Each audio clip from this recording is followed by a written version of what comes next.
Bendiciones, amados hermanos, que el Dios Todopoderoso esté con cada uno de ustedes en este día. Bienvenidos a su programa Orte Gilín. Hoy vamos a continuar con el estudio del Salmo 6. El Salmo 6 es para aquellas personas que se sienten que están enfermas, que se sienten enfermos, que hay una condición espiritual que le ha provocado a ellos un estado de enfermedad, no solamente espiritual, sino también físico.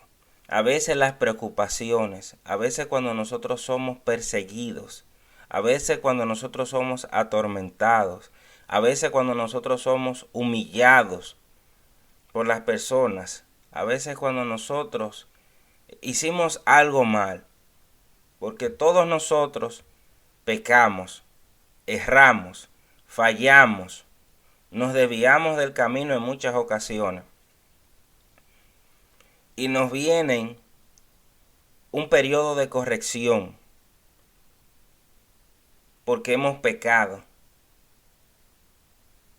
Hay personas que en vez de ser un soporte para nosotros en nuestro dolor, ellos se burlan, ellos nos humillan, ellos nos avergüenzan y eso provoca en nosotros un estado peor, terrible en nuestra alma, hasta tal grado de que hay personas de que se enferman físicamente, de que comienzan a darle infecciones en el cuerpo, las preocupaciones, la tristeza, la depresión, lo lleva a un estado tan fuerte de que eso se materializa en su cuerpo.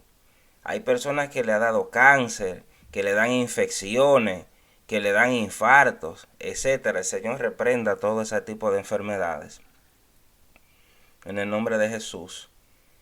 Y este salmo es para que cuando tú te encuentres en un momento de depresión, de adversidad, de humillación, en este salmo tú apeles a lo sobrenatural de Dios.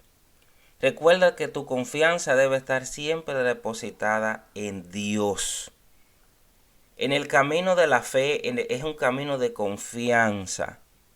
Dios sabe que vamos a fallar, pero si tú confías en Dios, tú enderezas tu camino y sigues hacia el blanco, el verdadero blanco. Entonces este salmo es para eso, amados hermanos. David se encontraba en una situación que había pecado con Betsabé, había cometido muchas cosas que estaban prohibidas por la Torá. David le falló a Dios y se falló él mismo. Como consecuencia de eso se levantaron muchas cosas en contra de David, muchas persecuciones de personas muy cercanas a él, y eso llevó a David a un estado de enfermedad espiritual y física. Aparte de que él se sentía mal por lo que había hecho, ahora se le agregaba también la persecución de las personas. Hay algo que tenemos que recordar. No siempre una persona es llevada a un proceso de castigo porque haya cometido un pecado.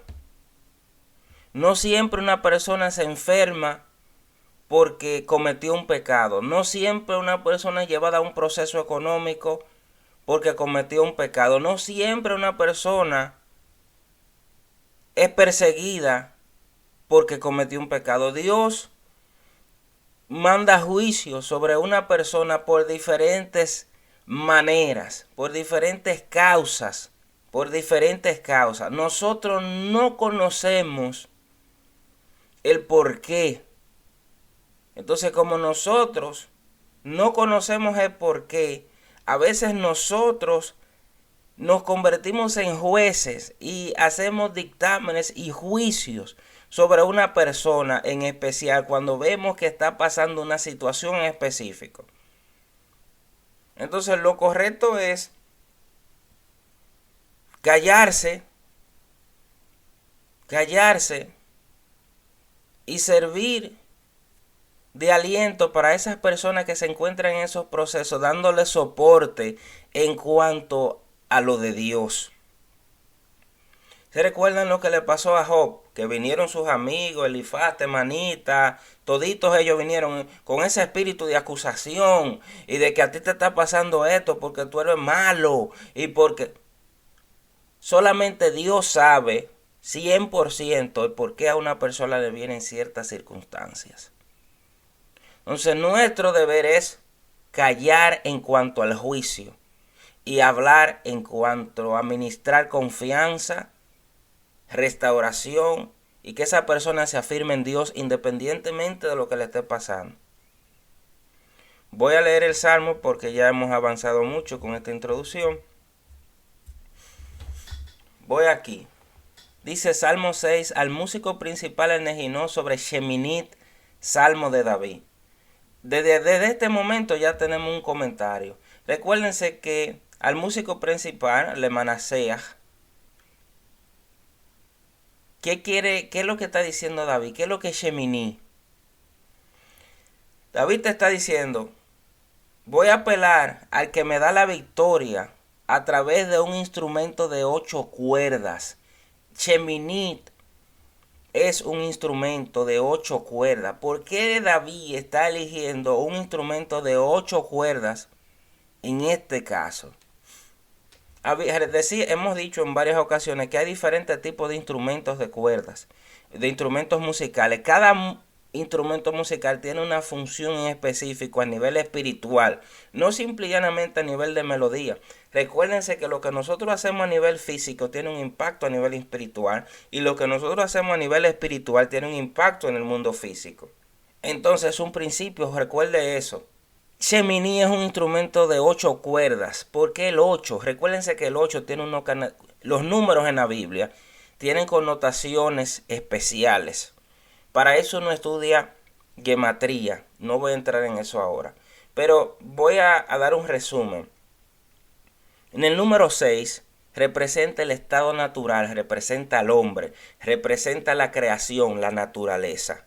Recuérdense que en 6 días hizo Dios la creación. 6 días no terrenales, no bajo el sistema solar, sino 6 tiempos de Dios. Ese 6 representa la parte natural. El séptimo día Dios recesa del proceso creativo y comienza para que el hombre interactúe con él y busque la energía que el hombre necesita para poder mantenerse los 6 días siguientes. Por eso es el Shabbat, porque es un día de conectarte con Dios para buscar energía, para recargar y trabajar en los próximos. Entonces el séptimo día representa conexión de Dios con la humanidad. Por eso es el Shabbat, por eso es el sábado. Por eso es el séptimo milenio.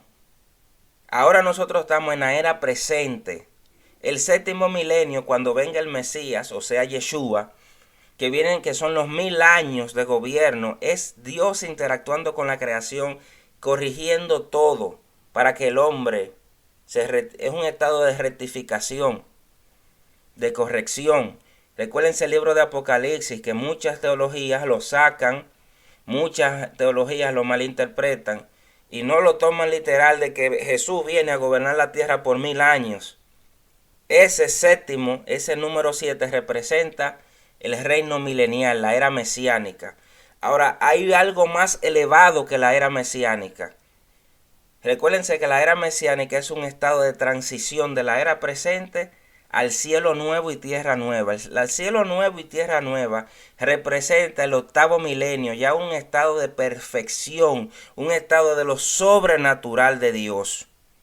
Y eso lo dice el libro de Apocalipsis, lo dice la Biblia entera habla del 8º milenio. Cielo nuevo y tierra nueva. Hay un cambio de sistema y entramos ya en lo sobrenatural de Dios. Sobrenatural de Dios. Entonces David, recuérdense que al 8º día el niño judío es circuncidado. Recuérdense que la circuncisión no es simple y llanamente un símbolo de un pacto.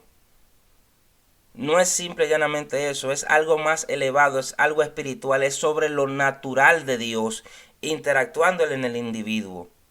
Por eso es importante la circuncisión para el judío. Y para nosotros, también los no judíos, también es importante que tenemos que conocer y entender el porqué de las cosas. Entonces, Yeshua fue circuncidado al octavo día. El octavo día también tiene que ver con resurrección, amados hermanos. El número 8 representa perfección, representa lo sobrenatural, representa la resurrección, representa cielo nuevo y tierra nueva. Entonces David Amelech está utilizando el instrumento, el octacuerdas, el número 8, porque está en una condición que él entiende que solo lo sobrenatural de Dios puede impactar su vida y buscar la sanidad que él necesita. Por eso David, el rey David, te está diciendo a ti, en este tipo de situaciones, amado hermano, como tú quieras llamarle, apela a lo sobrenatural de Dios. Entonces el Salmo 6 fue compuesto de una manera tal de que tú te inspires, alcance el estado de Ruach HaKodesh, del Espíritu Santo, para que tú alcances, para que te llegue a ti ese repentino, ese golpe sobrenatural de Dios a tu vida. Eso es el Salmo 6. Fíjense lo importante de estudiar la Biblia. Porque en la Biblia están las herramientas. No tenemos que buscar en el mundo lo que ya nos ha dado Dios de manera purificada, santificada. No tener, amado hermano, si tú estás en una situación, a todo aquel que esté escuchando estos estudios, ya sea que no esté que no sea cristiano, que no sea judío, que esté en el mundo, este salmo es una invitación para ti que estás en dolor, de que si tú estás caído, ven y busca a Dios, apela a Dios, que Él te va a restaurar. Este es el mensaje del Salmo 6. No importa el pecado que tú hayas cometido, ven aquí. Dios te tiene la puerta abierta y Él te va a restaurar y tú tienes que corregir tu camino, pero tienes que humillarte. Esa es la invitación del Salmo 6. Esa es la invitación del Salmo 6. Voy a leer el verso 1. El Eterno no me responda en tu enojo ni me castigues con tu ira. ¿Qué es lo que pasa aquí? David sabía que en este caso el problema que él tenía, la situación física y espiritual, la enfermedad espiritual y física que él tenía era porque él había pecado. Porque él había pecado. Él tenía un dolor en el alma. Él tenía un dolor muy fuerte, grave. Y él entonces está diciendo a Dios, Dios mío, por favor, Señor, no me reprendas cuando tú estés enojado, porque el dolor es más grande para mí. Tengo un dolor físico y un dolor en el alma. Recuérdense que la carta a los Hebreos dice que, lo voy a buscar, al que Dios ama, ¿qué pasa? Disciplina. Pero quiero leerlo textualmente. Hebreos 12:6 dice, porque el Señor al que ama disciplina y azota a todo aquel que recibe por hijo. Dios te azota, te disciplina. ¿Por qué la vara y tú callado? ¿Por qué la vara y tú callado del Salmo 23? ¿Qué se hace con la vara? No también se corrige, con la vara se corrige. Entonces cuando Dios te disciplina, también te está infundiendo. Cuando Dios está en el proceso disciplinándote, alégrate. ¿Por qué alégrate? Porque ya tú sabes que viene una sanidad integral para tu vida. Ese es el gozo de la disciplina de Dios. No es tristeza, no, ay, que Dios me está dando duro. No, yo sé, duele. El momento duele y hay que estar en esa situación. Pero es mejor alegrarse y confiar en Dios. Jeremías 10:24 dice, corrígeme, oh Eterno, más con juicio, no con tu furor, para que no me aniquiles. Corrígeme con tu juicio, pero no con tu furor, para que no me aniquiles. Nadie puede soportar el fuego de Dios, es destruido. Dice el verso 2, ten misericordia de mí, oh Eterno, porque estoy enfermo. Sáname, oh Eterno, porque mis huesos se estremecen. Los huesos de David estaban en una situación tan terrible por el dolor y la aflicción que estaba teniendo. Isaías 38:16 dice, oh Señor, por estas cosas viven los hombres, y en todas ellas está la vida de mi espíritu, pues tú me restaurarás y me harás vivir. David está pidiendo compasión a Dios. David está apelando a la misericordia de Dios. David está apelando a la misericordia de Dios, amados hermanos. Dios es que puede quitar del dolor, Dios es que puede sanarte, Dios es el que puede curarte, redimirte, Dios es el que puede rescatarte de las fauces del león, Dios es el que puede rescatarte del Gehinnom, del lago de fuego. Mateo 9:36 dice: y al ver las multitudes tuvo compasión de ellas porque estaban desamparadas y dispersas como ovejas que no tienen pastor. Cuando Dios ve en ti, Dios siempre tiene compasión y misericordia. Dios siempre tiene compasión y misericordia. Recuérdense que la manera de derrotar a Dios en estos terrenos es cuando tú apelas, cuando tú te humillas a Él y lo buscas y apela y habla con Él con la misma palabra que Él nos ha dado. Cuando tú apelas a la misericordia de Dios, cuando tú apelas a su compasión, tú derrotas a Dios. Tú lo desafías y tú le ganas a Dios cuando tú actúas de esa manera. Dice, verso 3, mi alma también está muy turbada, y tú, Eterno, ¿hasta cuándo? David tiene un sufrimiento terrible, David tiene una angustia terrible. David lo que le está preguntando a Dios: Dios mío, ¿hasta cuándo yo voy a estar en esta situación? ¿Hasta cuándo, Señor? Mira, te estoy clamando, no sé qué hacer. ¿Hasta cuándo voy a estar por cuánto tiempo ya tú me vas a mantener en esta situación? Pero hay algo aquí en el verso que en el español uno no se da cuenta. En el hebreo, cuando tú lo estás leyendo en español, tú te das la sensación de que tú estás apelando a Dios desde el punto de vista masculino. Pero en este caso, en el hebreo, David está apelando a algo desde el punto de vista femenino en Dios. ¿Cómo así? Que, espérese, varón, usted está diciendo una herejía. No. Dios en muchas ocasiones se revela como padre, pero también se te revela como madre. ¿Qué sentido? ¿Qué es lo que usted está diciendo, varón? La madre, cuando tú estás afligido, la madre representa la cercanía contigo.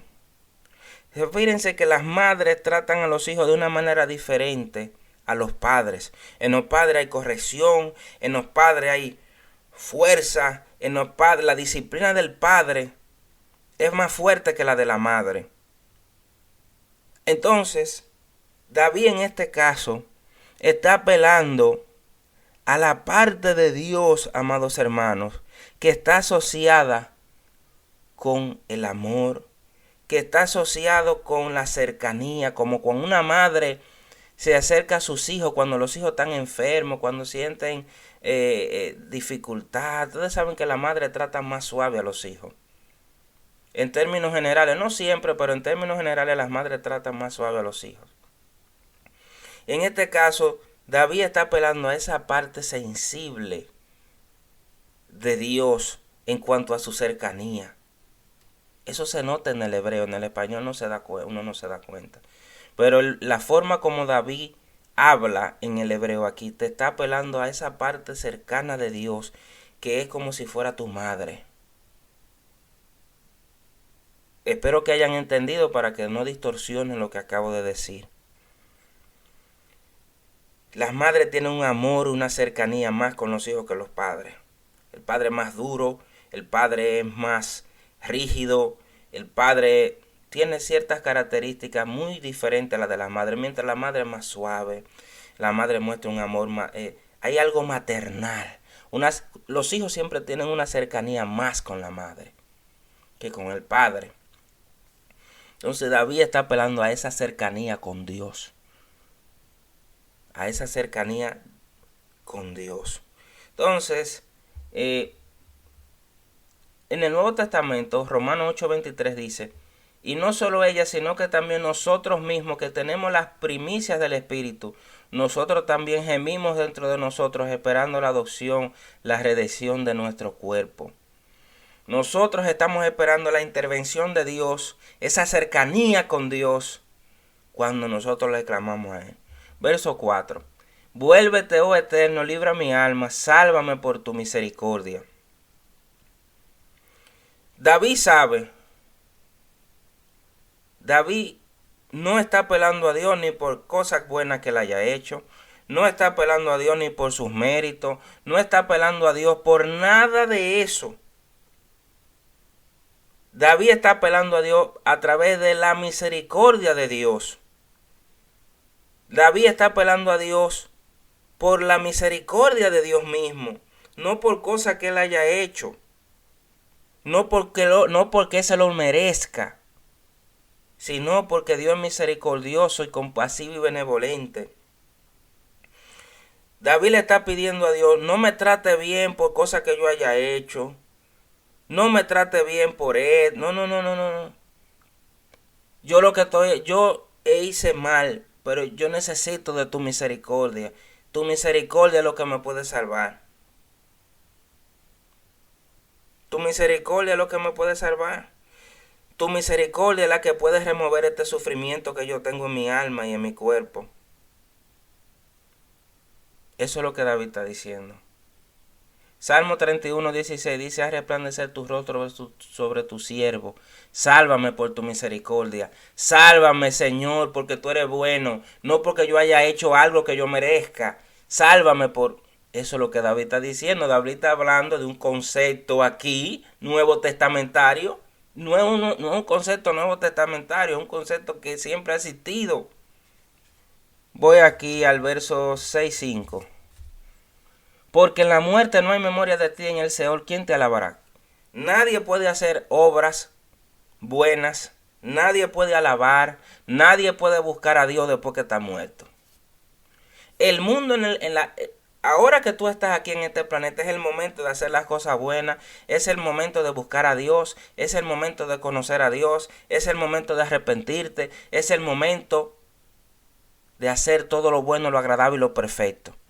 En este mundo es el tiempo del trabajo. Durante 6 días creó Dios y al séptimo recesó de su labor creativa. Entonces, en esta etapa, cuando tú estás vivo, cuando tú estás en este tiempo, es para tú acumular, para tú recibir en el mundo venidero. Entonces, nosotros estamos en un periodo de acumular cosas, hacer lo que Dios manda, amar, reírnos, gozarnos, hacer lo bueno, ayudar a la viuda, al necesitado, alabar a Dios, porque después de aquí, despídete, que después que ya tú cruces el umbral, ya no hay vuelta atrás, ya tú vas a recibir lo que tú trabajaste en este tiempo de vida.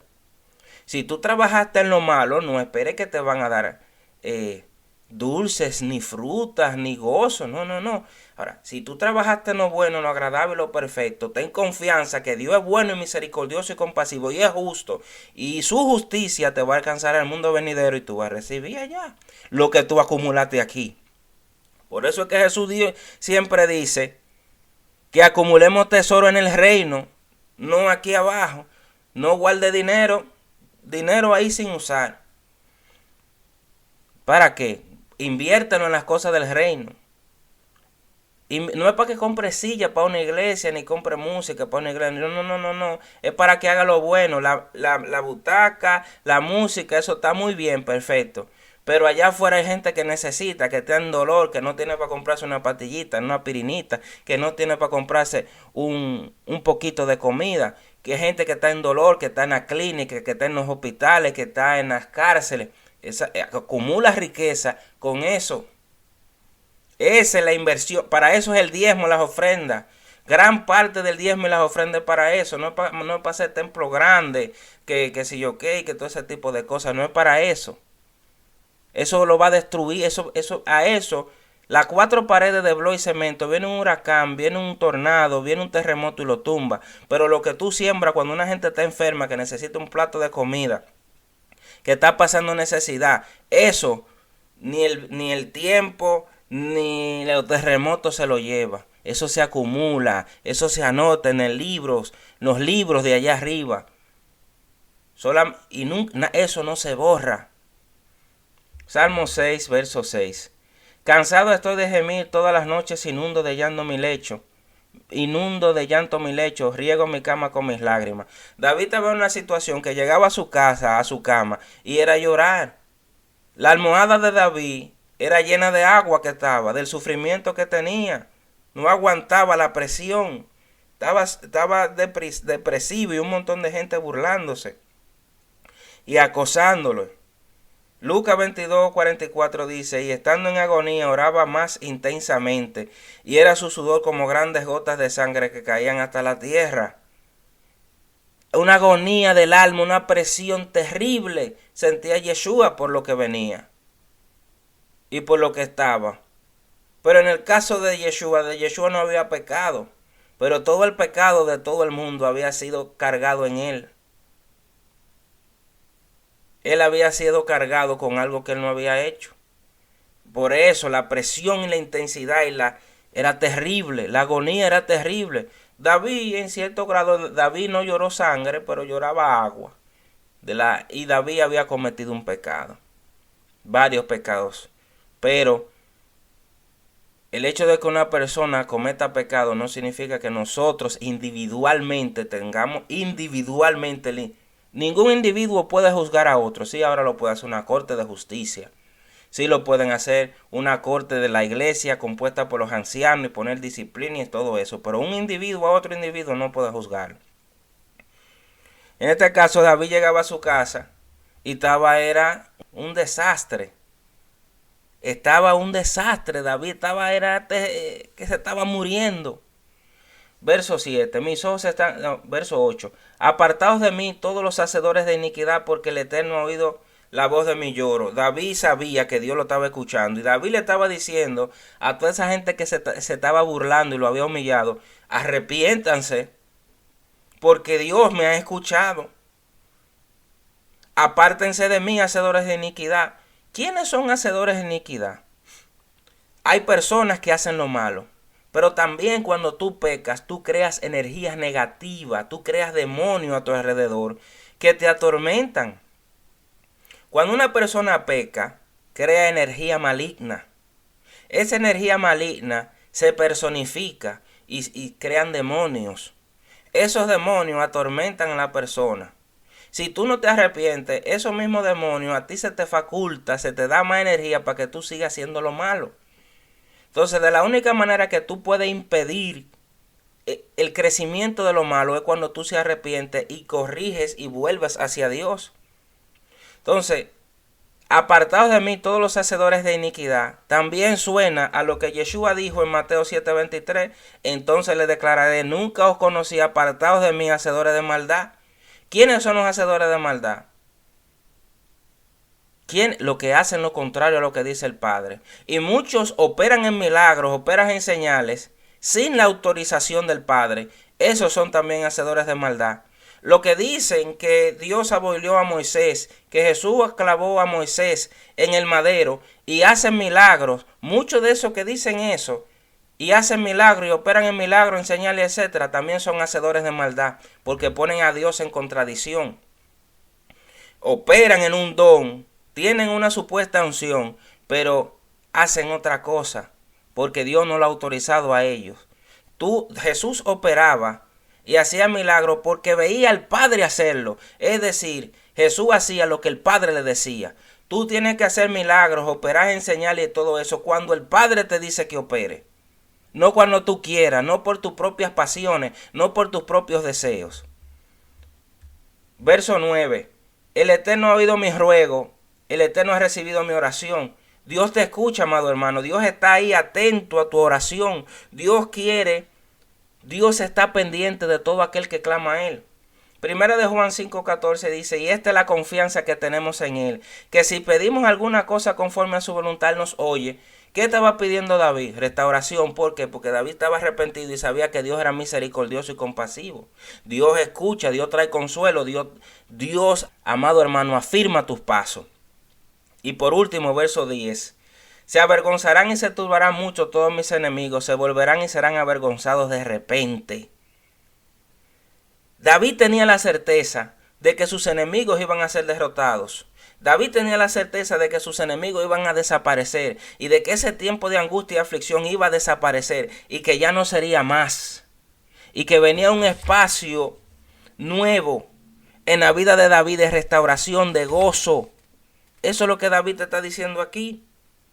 Todos van a desaparecer. Cielo nuevo y tierra nueva. Lucas 1, 51 al 52 dice: hizo proezas con su brazo, esparció a los soberbios en el pensamiento de sus corazones, quitó de los tronos a los poderosos y exaltó a los humildes. Amado hermano, confía en Dios, clama a Él, Dios te escucha, Dios está ahí. Dios está atento a la voz de tu súplica. Arrepiéntete, regresemos todos a Dios en el nombre de Yeshua, Hamashiach de Nazaret. Shalom.